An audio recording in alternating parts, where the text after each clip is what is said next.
Hey guys, it's me, Gabriel, here of the Wolf Pack, and your young healer. Coming to you with that morning boost. How to live. I think this is a question a lot of us ask ourselves and are striving for which to be able to accomplish. And there's really, I guess, a lot of ways to live. I'm not necessarily saying you have to have this occupation or that occupation, but rather how to go about our lives in whatever it may be that we do. And the key of it all is that we demonstrate that to live is to demonstrate that we are not an ego and that the Christ did not choose us wrongly.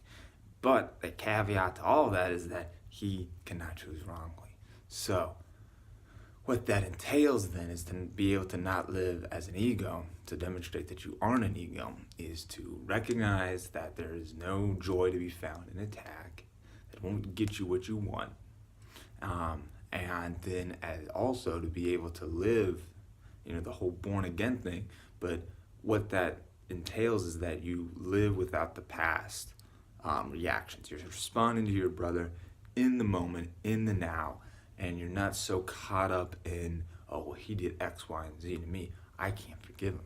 Because that's another thing.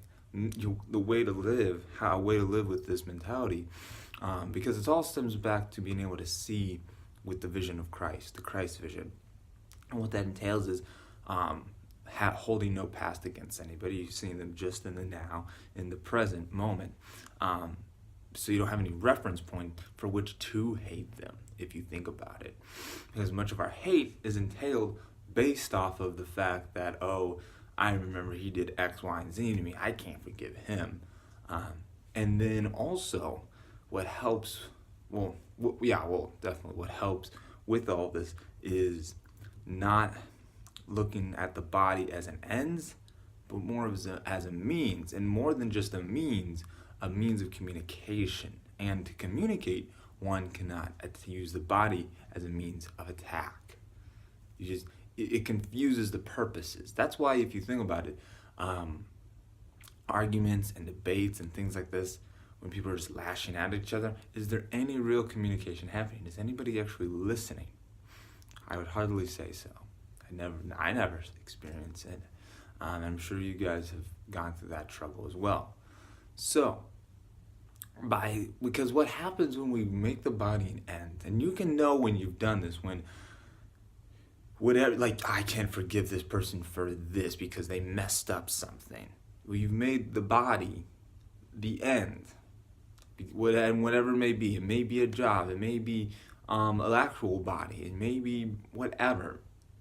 If it's causing you, you can just tell. If it's causing you to not be forgiving of your brother, then you can know that what you've gone down towards, that life, whatever it may be, how, if you may be able to keep the job and things like that, but the manner in which you're going about it needs to change. So you have to be able to recognize, well, why am I, we have to go higher than I just have to have this for this. But again, we have this so that we go with where we're going to be able to demonstrate a higher meaning and a higher purpose in what we do in life. We're not just here living some endless kind of life kind of thing, or endless cycle of just meaninglessness and futility. Because that's often what is the case, how we feel when we're pursuing the things of this world, and that's become our guide. It seems like it's this very frail, frightening, chaotic, cruel, painful place that can offer no genuine pleasure and happiness and joy, and it's all fleeting. So it's all about this. The whole purpose of all this is being able to find this happiness, that no matter what's going on, you're able to experience that joy and that peace and that forgiveness. And it's brought about by forgiveness, by love, by being able to see someone just as they are in the moment, not holding that against them, and not making that thing the basis of your life, but allowing your life and your purpose to help envelop and express those things. So That's what I got for you, my friends. And here from the Wolfpack, we wish you well and Godspeed. Peace, friends.